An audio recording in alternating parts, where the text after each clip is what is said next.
All right, I think we'll get started. We want to commit to honoring your time, and we thank you for joining us today. So we'll get started now. My name is Jane McMillan. I'm Assistant Superintendent for the Richmond School District. And with me today is Brooke Douglas, District Administrator for Curriculum and Assessment. And the two of us will be leading this session today. Thank you for joining us on a very rainy evening. We're glad we didn't have to ask folks to drive across Richmond to come in person. Much as we like seeing you all in person, I think we would have far fewer folks if you were heading out into the dark this evening. So thank you. I will let you know that we will be recording this session. And so please be aware of that. A couple of housekeeping items. One being that in addition to the session being recorded, you'll see in terms of sharing questions, there should be a Q&A button. If you see anything that says chat, we're not using the chat function. We are using the Q&A function today. And so if you do have a question at any time, you're welcome to pop a question into the chat, and we will pause at different times, review the questions and answer as best we can. So please do feel free to access that opportunity. I think that's all to get us started, and I'm just going to move to our next screen. I'd like to start formally by acknowledging and thanking the First Peoples of the Hunkaminam language group, on whose traditional and unceded territory in Richmond we teach, learn, and live. As I say, grateful to have you all join us today and take the time to listen and talk about assessment and reporting in Richmond School District this year. For those who've been involved and have attended these sessions in the past, you'll find many, many familiar elements. And so I think as we go through, you'll recognize many of these both in the lived experience of your children, in what you've experienced in the past number of years of reporting. And this is an evolution and a growth area. One thing I will share is that, as we move forward here, the focus really is what is student reporting? And really our goal is to provide families with a clear understanding of your child's learning progress, their needs, and what supports might be helpful. And you'll also see in the reports goals for future learning. We'll talk about tonight that reporting can take various forms. Some of them you maybe have engaged in just last week, whether it was through conferencing, receiving interims or written updates from at secondary, e-portfolio posts in some cases, and always an ongoing conversation with your child's teacher. That while we're talking about very formal reporting, that this reporting takes a variety of forms, and connecting with teachers is not limited to what we're sharing today. This is really about the formal reporting process. And one piece that has grown and evolved and continues to be a core element of the new reporting process is encouraging students to engage in meaningful conversations with their teacher, with you as their family, that help them develop responsibility to deepening their learning.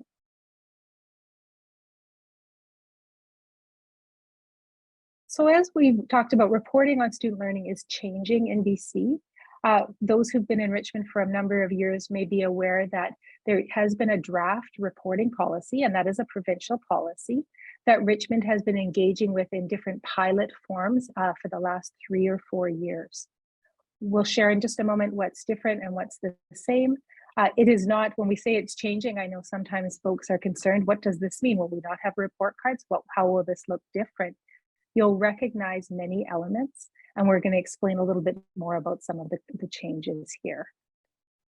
So the pieces that stay the same, and this is on the left side of your screen, is that we want to ensure always that we're providing timely and responsive feedback to families throughout the school year.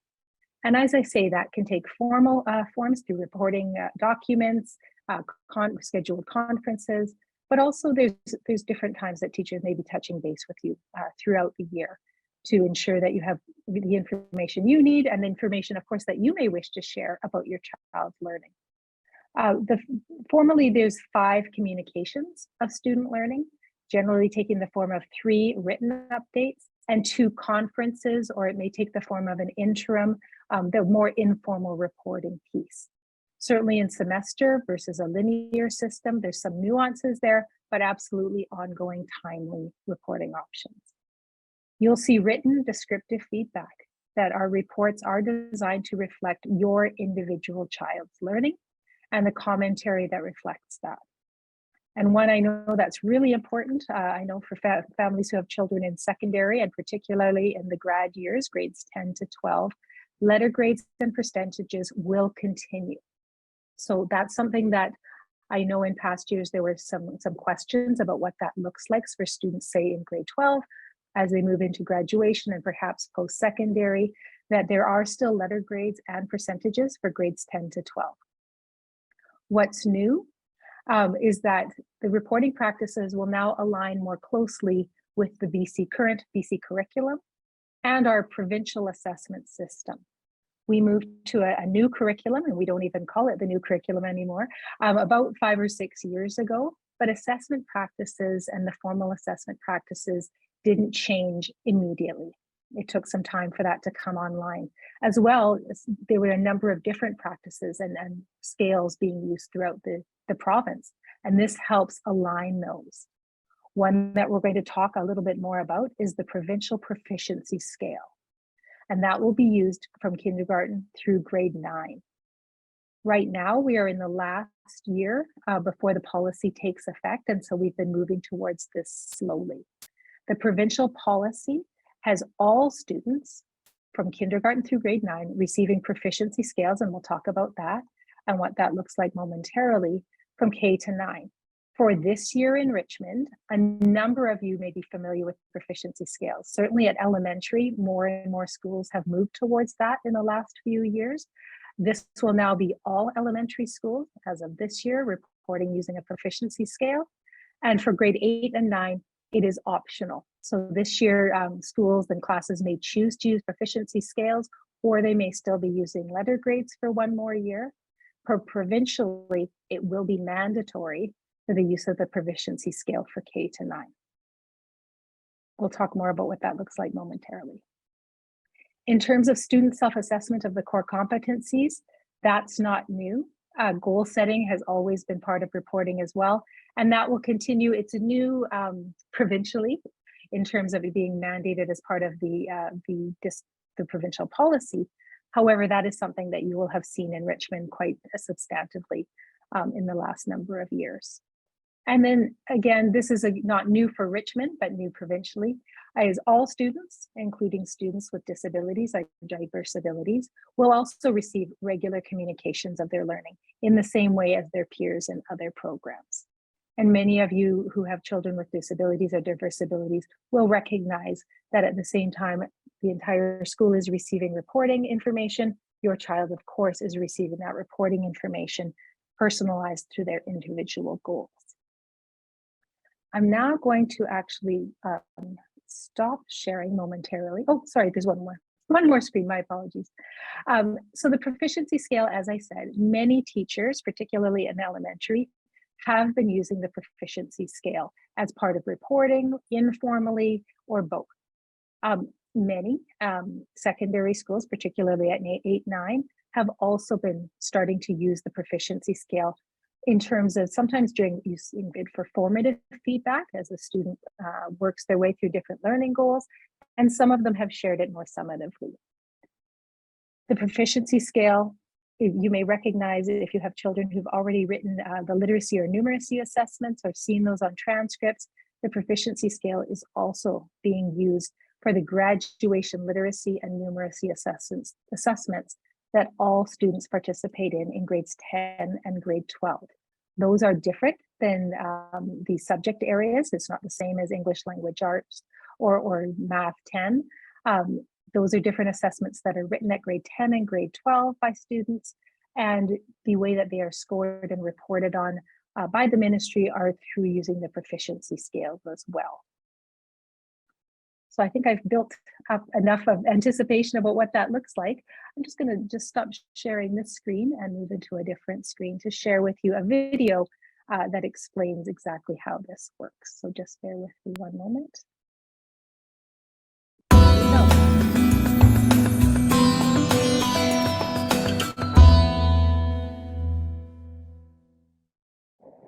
Hello everyone. Let's talk about proficiency scales. Our BC curriculum supports deep learning through concept-based and competency-driven education. The Provincial Proficiency Scale is a way for teachers, students, and families to understand where each student is on their learning journey and what they need to work on to move towards proficiency. We see in the First People's Principles of Learning that learning takes time and patience. The proficiency scales honor this view as they encourage students to develop and build their competencies over time and in their own way. Let's take a closer look at the descriptors in the proficiency scale and what they mean. Every student has a place on the scale at any given time. Let's begin with the emerging indicator. The student who is emerging demonstrates an initial understanding of the concepts and competencies relevant to the expected learning. Therefore, the emerging indicator includes both students at the beginning stages of grade level expectations, as well as those before grade level expectations. This means that we need to carefully consider and plan the learning in our classes so that all students who are emerging are able to move forward in their learning and to develop their competencies. In doing so, we can consider the foundational skills, strategies, and understandings that all students need to progress. The student who is developing demonstrates a partial understanding of the concepts and competencies relevant to the expected learning.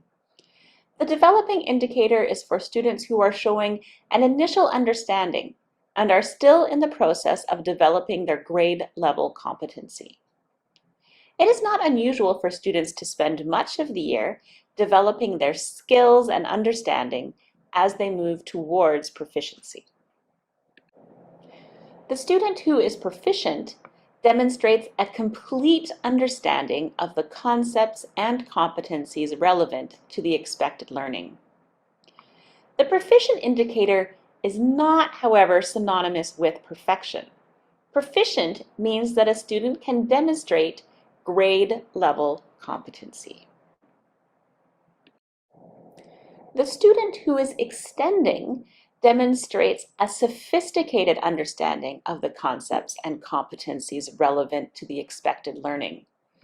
The extending indicator includes both students at the upper end of grade level expectations, as well as those exceeding grade level expectations.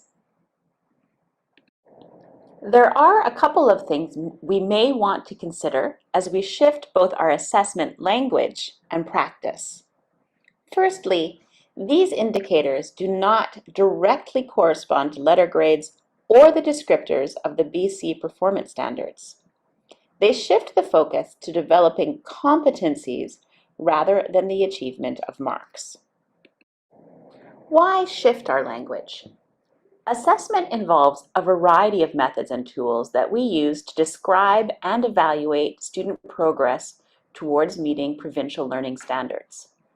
Although tools such as the BC performance-based standards identify clear criteria for skills, they focus specifically on mastery with the intention of providing a snapshot of learning at a specific time.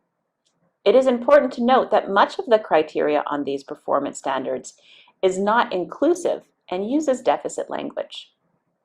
Proficiency scales envision learning as a progression, focusing on competency growth over time.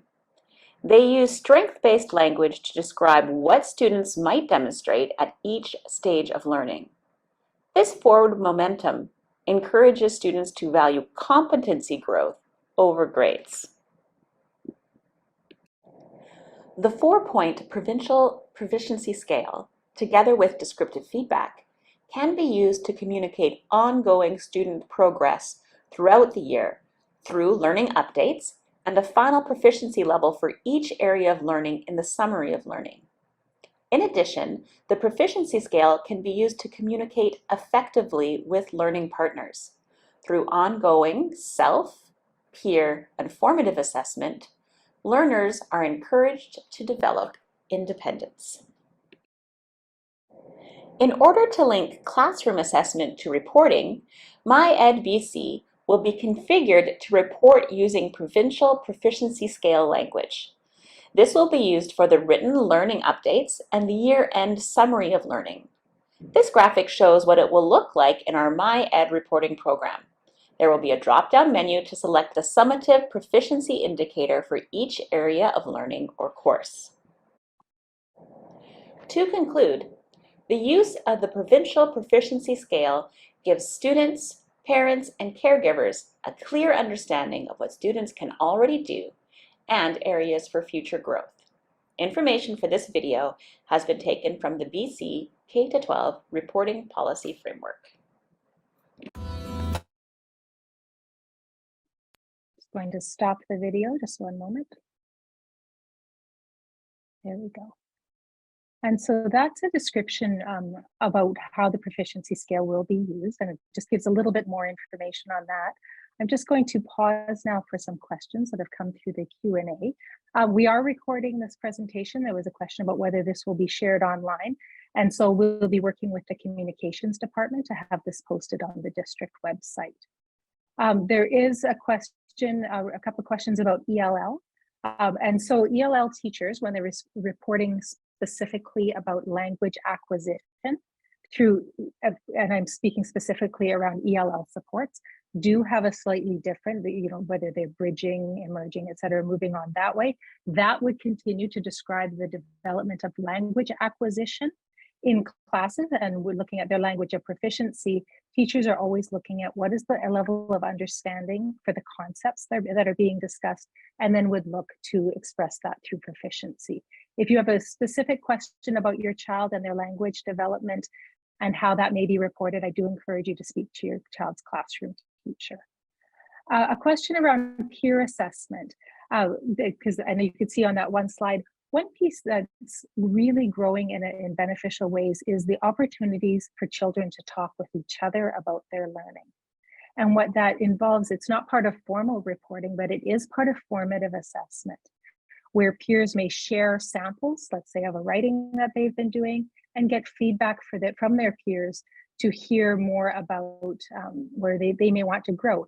It not only benefits the child receiving the feedback, but for the child who's providing the feedback to their peer, it has them looking closely at criteria as well, so that they can start to apply that to their own writing.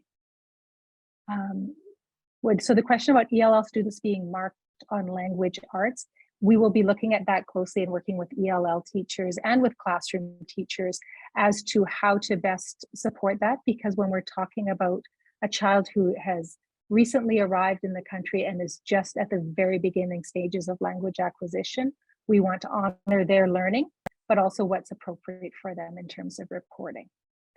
And so similarly, where a child may fall, whether they are considered emerging, developing, proficient, extending, that is a discussion with your child's classroom teacher, and it really depends on what the learning outcomes are for that particular subject and where that child is in meeting those learning outcomes.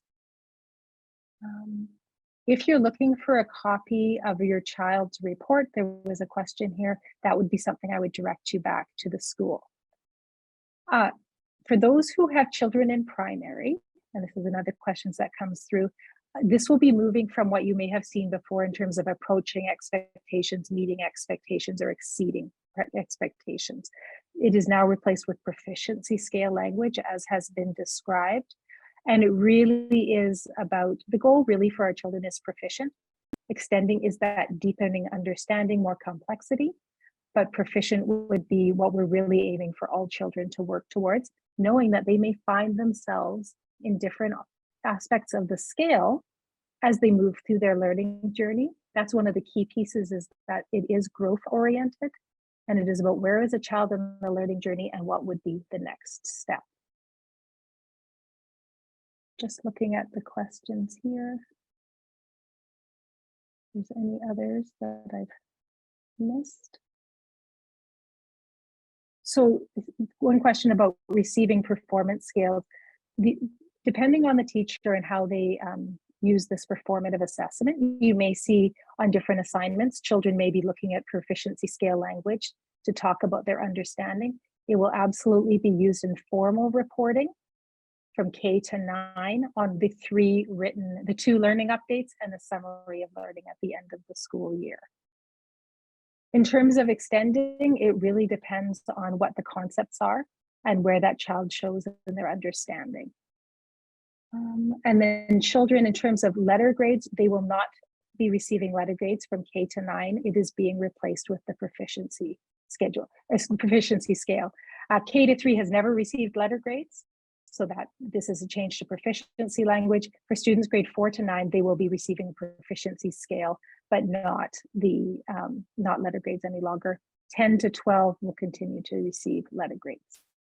And so for those students who are wondering about applying to university, all students in grades 10 through 12 will continue to receive letter grades and percentages.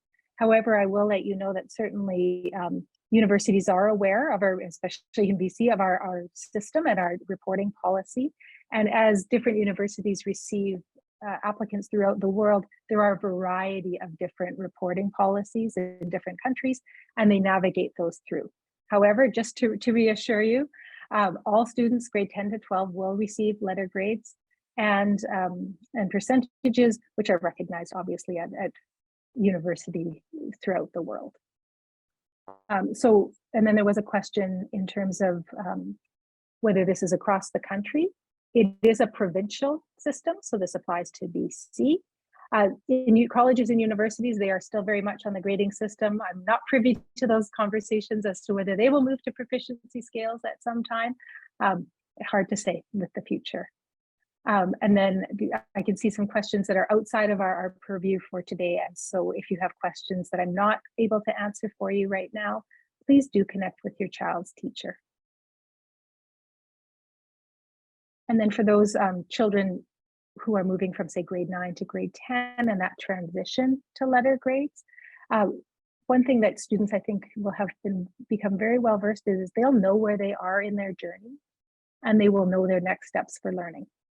And that will change to a letter grade and percentage system in grade 10, but teachers will be working to make that move.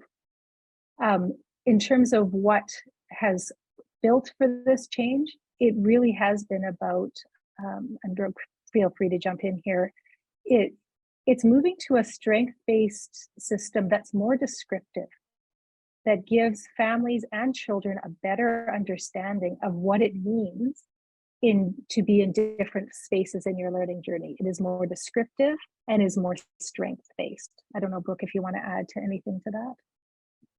Sure. One of the ideas with the proficiency scale is that it applies to all students.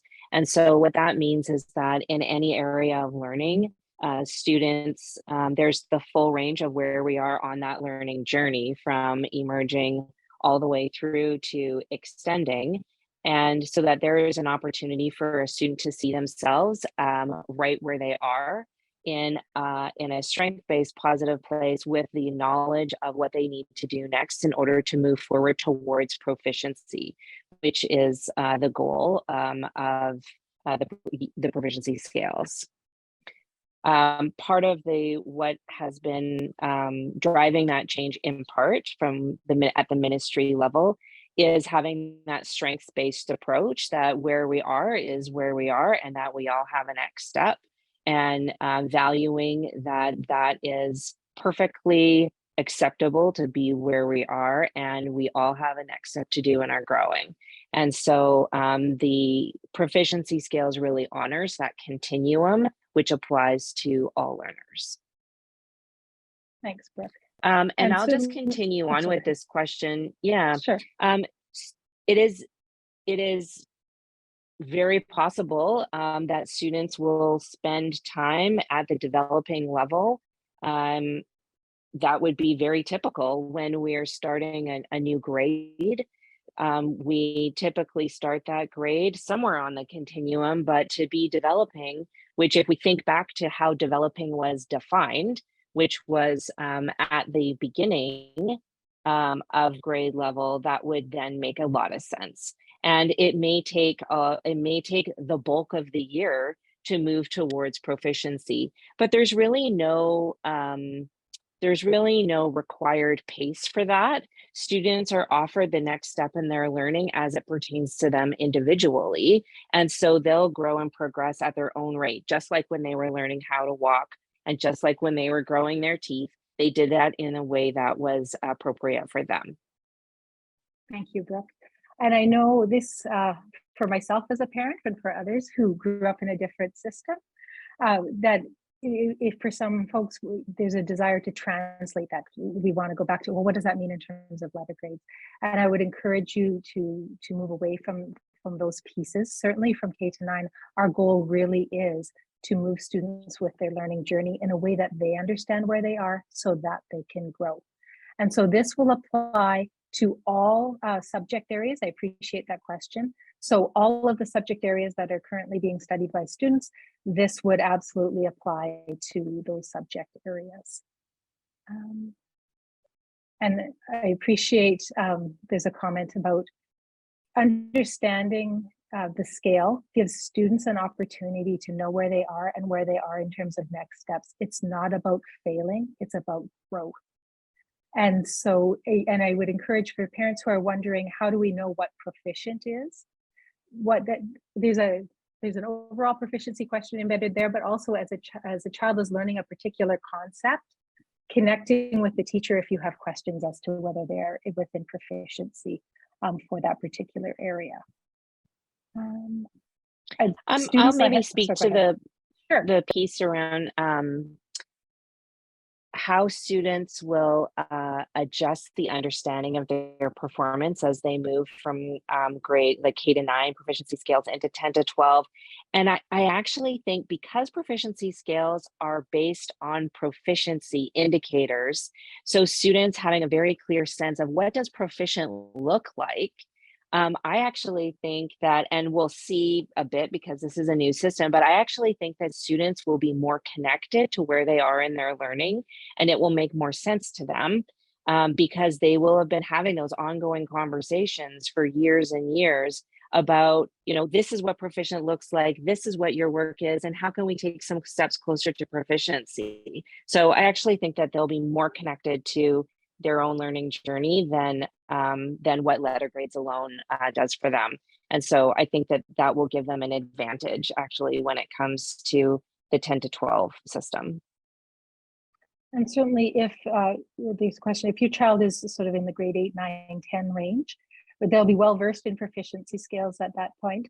If a child was emerging and they're in a course and they're partway through grade 10, the teacher will communicate with you if there are any concerns regarding that.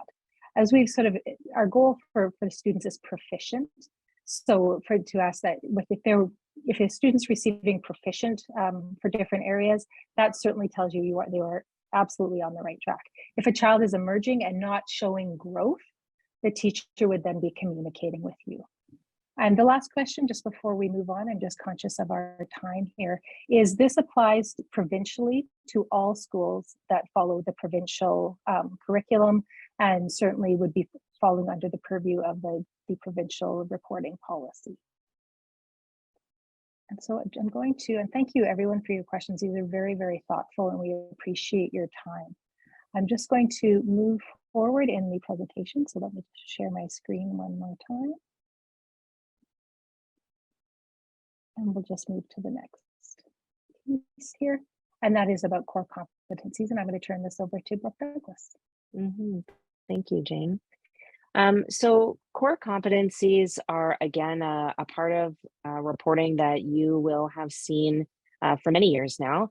And the core competencies are areas of learning that students will have the opportunity to self-assess and to set goals on. And they are a lot of those interpersonal, intellectual, social competencies that make for, you know, successful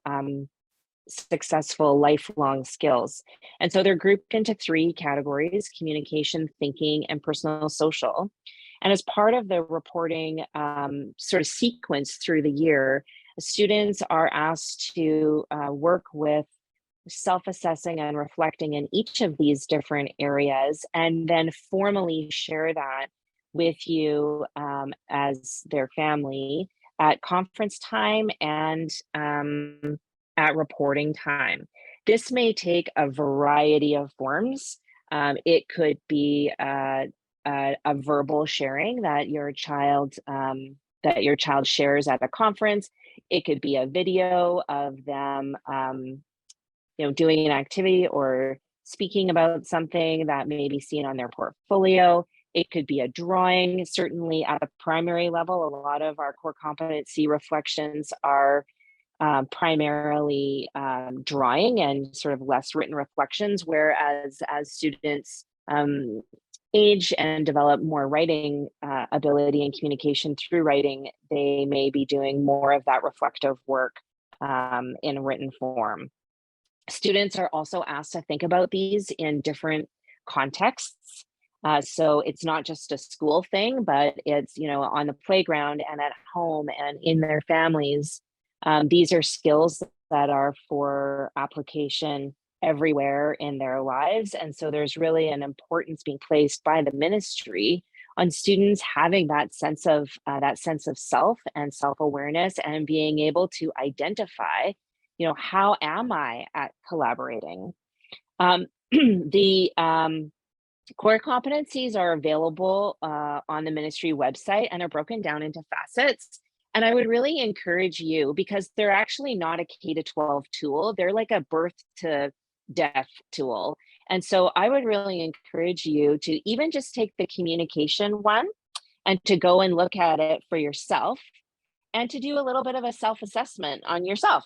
Where do you fall in the communication competency, and how do you know, and when does that happen? And because when I read the communication competency and I went to like the highest profile, I was like, oh my goodness, if we all were here, we would achieve world peace, there'd be no divorce, and it would be amazing. And so I really encourage you to go look at sort of that range of what it looks like, knowing that for ourselves as adults, we use those skills and tools differently in different contexts, just like our students do, which is why we want to have them reflecting on a wide variety of contexts and applications as they learn these different skills, both at home and at school. Another important aspect of reporting is an increased focus on the use of descriptive feedback. What that looks like is being fleshed out by the ministry as they bring in their new reporting order. Essentially, though, it is a strengths-based comment that you'll see on the report card, along with some next steps and at times goals. So what that really is to do is, the intention is to be clear about what your child is able to do, what they need in order to do next. And that will be regardless of where they fall on the proficiency scales. So whether they're emerging or whether they're proficient, they will have a strength and they will have a next step in their learning, because no matter where we are, we always have a next step in our learning. And then there'll be some specific goal areas. The other piece of descriptive feedback, sorry, Jane, just one more piece on that, is that the teachers may also highlight, using that descriptive language, some behavior and engagement comments. And so you can expect to see those as needed on the report card. So at this time, we'll just take another pause for any questions that you may want to put in our Q&A right now, and we'll just give you a moment to type in some of those, and then we'll start addressing them as they come in.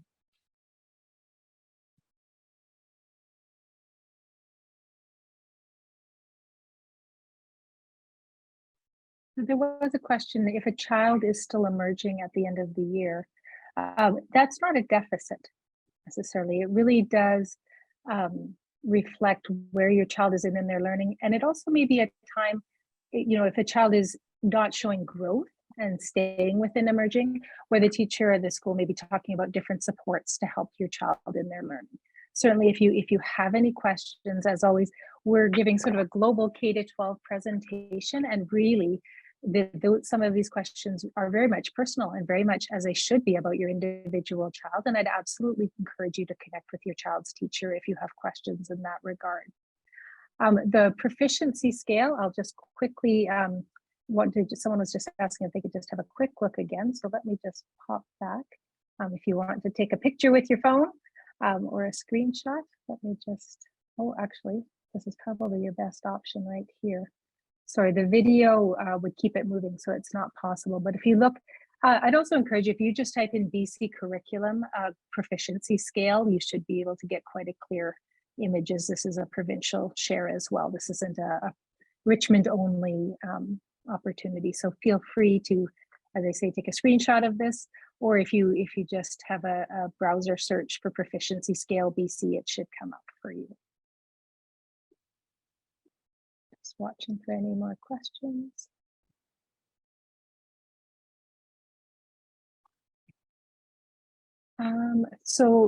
There's a question about the cycle for review and revision of the assessment categories, which I think are, if I'm understanding correctly, you're referring to the proficiency scale. That would be done at the ministry level. I'm not aware of the timeline for revision on this. And so that's something we'd have to defer to the ministry on that. And there's a question, and I have had this question myself as a parent: do I have to teach my child at home? No. You know, we appreciate having said that, all parents are teachers. You teach your children things every single day. And so in terms of supporting your child's learning, we as a school always encourage families, of course, to read together, to talk in natural ways. You know, when you're at the grocery store and you say, you know what, I have about $20 to spend. Do you think we can get all this for $20? But please know, we're not expecting anyone to ever recreate teaching at home. Where this is adapted from, someone was asking specifically what country it may have been adapted from. I'm not part of those provincial conversations, so I don't know if it's influenced by another country. It's just been part of something that's been developed, from what I understand, through multiple stakeholders and different groups that have evolved over the years who've been specifically working on this. I don't know, Brooke, if you have an expansion on that. Yeah, I mean, I certainly don't know any particulars about the system in Denmark.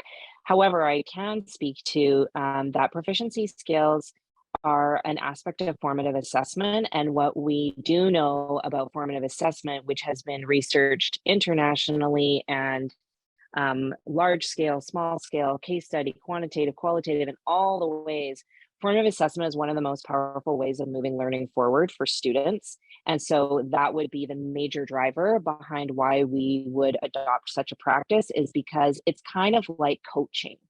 And if you think about a sports analogy, we have that side-by-side coaching that kids get when they are on their soccer team or their swim team or their dance team or whatever it is, or they're from their piano teacher, actually. And there is that element of the coaching, and this is your next step. And that's a kind of formative assessment that is very powerful. And so it makes sense that we would be doing something that yields results in that way. I think we can move on to the next portion. So here we want to really specifically speak to elementary, just because elementary has had a lot of options over the last several years. And so the ministry has taken the last several years to offer a bunch of different pilot projects that different districts have interpreted and participated in over several years. And now they have come to a decision. And so what that looks like in elementary is that we will see, as dictated by the School Act, that we have they've changed the language a little bit. So we used to have, in the kind of traditional, we had 3 terms of report cards. So now we have what's called learning updates. And there are 4 learning updates a year. 2 of them are written, and 2 of them take another form. And so, for example, that would be in Richmond, we'll have those looking like conferences. And so here's kind of a nice little flow of what the year will look like for elementary. And and actually secondary linear is very similar to this. But we have the learning updates, and then at the end of the year, we have the final summary of learning. And so we have, those are times when you can expect to receive learning updates that will be sent home on MyEd.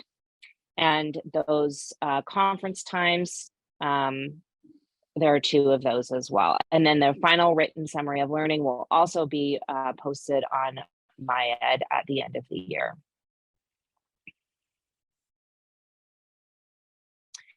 So the portfolios are continuing to be used kind of in a variety of ways. So foundationally, they're for core competencies. So students can post their reflections. And I was mentioning before that that can take the form of video or art or a drawing or a piece of written reflection or perhaps like a group activity.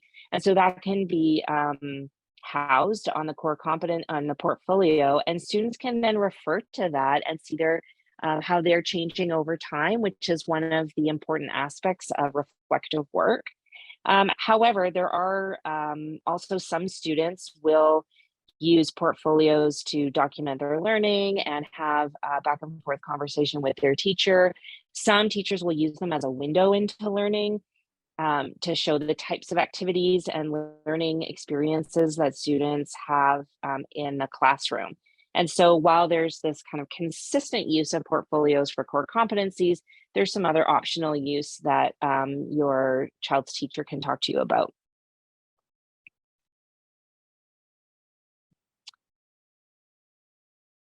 So just as this kind of brings us to the end, yeah. So sorry to interrupt, Brooke. So Nope, certainly we've fine.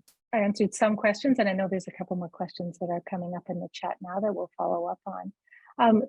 You can always, at any point, our BC curriculum is very transparent. You can look it up at any time to see what the expectations are in different areas and different grades. You can also look up the draft reporting policy, which has now been finalized. And the ministry's also developed a specific brochure for parents. And if you look at reporting on student learning, brochure for families, if you do a quick browser search there, then you would find this brochure that's been developed by the ministry. We've shared, as much as can be shared in a fairly short period of time, but please know it's part of an ongoing conversation. And certainly, as I've said before, we've sort of presented an overview of reporting at K-12, but we know that you want to talk specifically about your child, as you should at different times. And so in many cases, you may want to connect with your child's teacher. How is my child doing is probably the #1 question from parents. And what we can see with the proficiency scale, as well as with ongoing conversations, it is about describing where your child is at and their next steps. And so for those who are familiar with grades, which absolutely involve professional judgment that lets you know where your child is, and then at that time was developed through either a percentage or a letter grade. The proficiency scale also will describe where your child is at, and may also, for specific assignments and in the reports, you'll be receiving the proficiency scale K-9, as well as descriptive language that tells you exactly where your child is in relation to that term, proficient or emerging or developing. Portfolios. Jane, can I just add something here? Yeah, please. Yeah. Yeah, just with that, all assessment, whether it's letter grade or proficiency scale, is based on student performance, all of it. And so when a student demonstrates their learning in a variety of ways, whether in the 10 to 12 where they're being assigned marks for that, or whether in the K-9 they are working towards proficiency and demonstrating that, it's always based on student performance, how students are showing what they know. And that can look in a whole huge wide variety of ways, but it's always based on performance. Thanks, Brooke.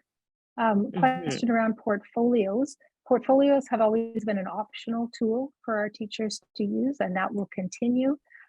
We encourage it in a variety of ways, but it's not mandatory in Richmond.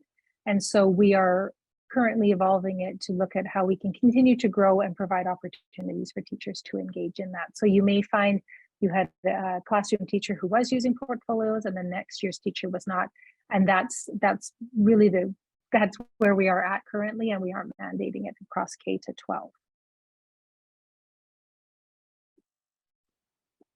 And then, questions about what does this look like as your child moves from teacher to teacher and from grade to grade. And we as a district provide ongoing professional learning for educators. They receive quite a bit of education before they come to us, certainly through their teacher training program. And certainly one thing that I think is an evolution is as we develop students working on a different assignment or developing the criteria for what will be proficient, that is the measure that they are looking at themselves and that the teacher would be looking at to determine where they might fall on the proficiency scale. And in terms of K-9, why K-9, why not K-7 or K-12? That was a ministry level decision based on feedback from stakeholder groups and a number of both research and development over a number of years.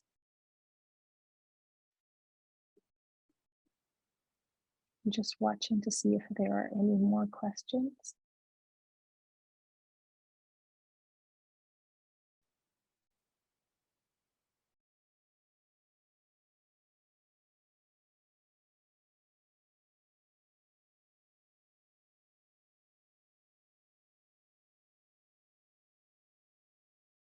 We'll stay on for a few more minutes, but this would conclude our formal part of this presentation.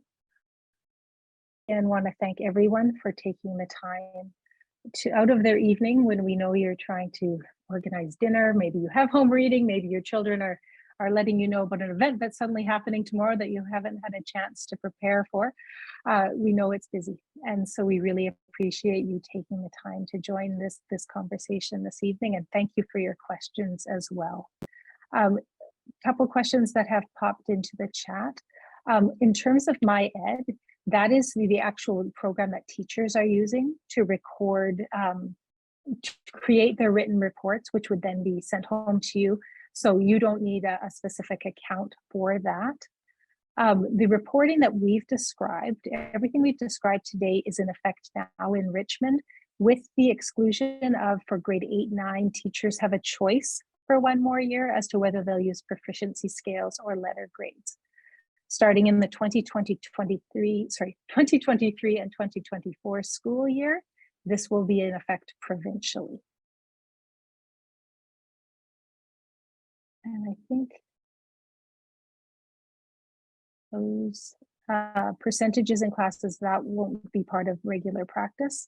MyEd, again, is the reporting tool that teachers are using to create the reports, and that will be used by all teachers.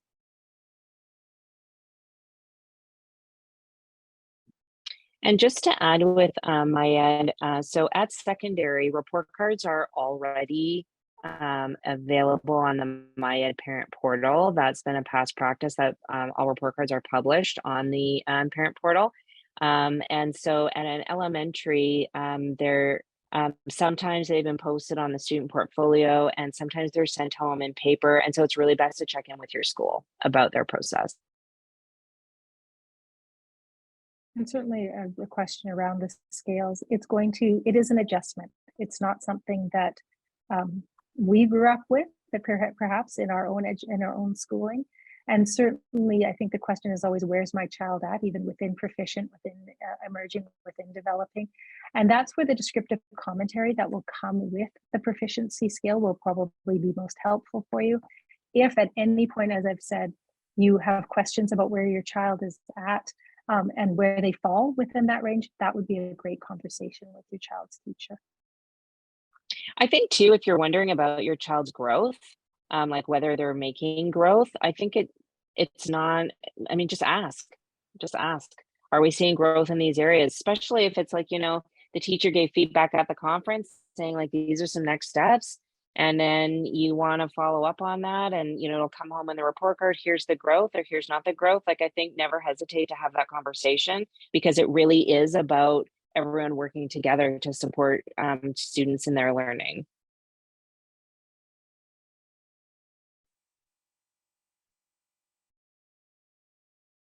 Thank you, everyone. This concludes the formal presentation. We'll stop presenting at this time, but we'll still stay on a moment more if any more questions pop up in the chat. And thank you once again for spending some time with us this evening.